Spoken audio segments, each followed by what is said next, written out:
masih banyak tenaga kerja yang tertinggal? Perkenalkan, nama saya Ivan Engursilanda. Saya dari Fakultas Ilmu Budaya jurusan Sastra Jepang. Saya dari kelompok OKK 59 subkelompok 3. Halo semuanya, perkenalkan nama saya Kintan Adel Tarigan. Saya dari Fakultas Keperawatan, Prodi Ilmu Keperawatan. Perkenalkan, nama saya Elizabeth Claudia Fiorenza Simarimare. Saya dari Fakultas Perikanan dan Ilmu Kelautan, jurusan Perikanan. Halo, perkenalkan, nama aku Adinda Yulia Rahma. Aku berasal dari Fakultas Ilmu Budaya, jurusan Sastra. Perkenalkan, saya Yusufi Haidar Wibowo dari Fakultas Ilmu Budaya, Program Studi Sastra Alam. Halo, perkenalkan, nama saya Naila Putri Azhara. Saya dari Fakultas Kedokteran Gigi, Prodi Kedokteran Gigi. Perkenalkan, nama saya Farel Adi Fernando. Saya dari Fakultas Hukum dan jurusan Ilmu Hukum. Halo semuanya, kalian pernah mikir gak sih kenapa masih banyak masyarakat yang masih sulit dapat kerja? Mulai dari pemuda, ibu rumah tangga, sampai warga di daerah terpencil. Nah, hari ini kita bahas tuntas nih teman-teman.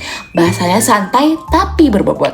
Di Indonesia di tahun 2025 ini, ada beberapa kelompok yang paling terdampak dalam dunia kerja. Di antaranya, masyarakat miskin, yaitu sekitar 11%, pemuda pengangguran, yaitu sekitar 13%, perempuan, dan yang terakhir masyarakat di daerah terpencil. Mereka menghadapi tantangan yang sangat berat, seperti akses pendidikan yang terbatas, layanan kesehatan yang tidak merata, sampai mereka kesulitan mendapatkan pekerjaan yang layak.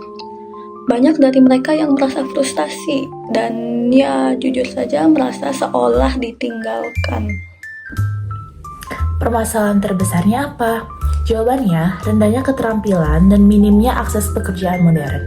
Industri berubah cepat, teknologi makin canggih, tapi sebagian masyarakat kita belum punya skill yang sesuai kebutuhan pasar.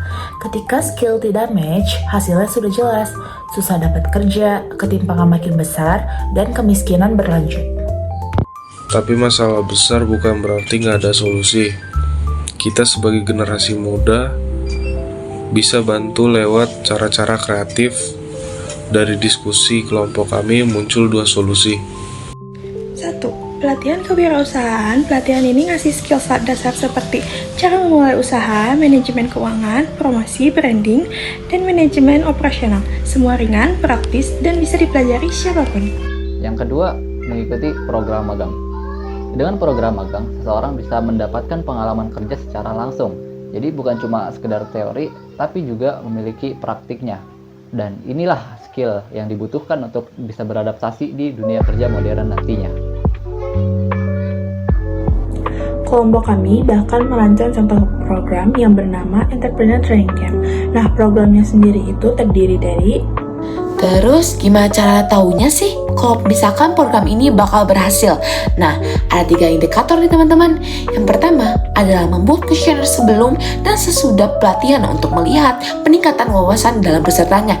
Lalu yang kedua adalah antusiasme saat pelatihan ini berjalan. Nah, kalau misalkan kita melihat peserta ini mulai aktif, mulai bertanya, dan juga ikut praktek, nah itu tandanya bagus teman-teman. Lalu yang ketiga adalah perubahan setelah pelatihan.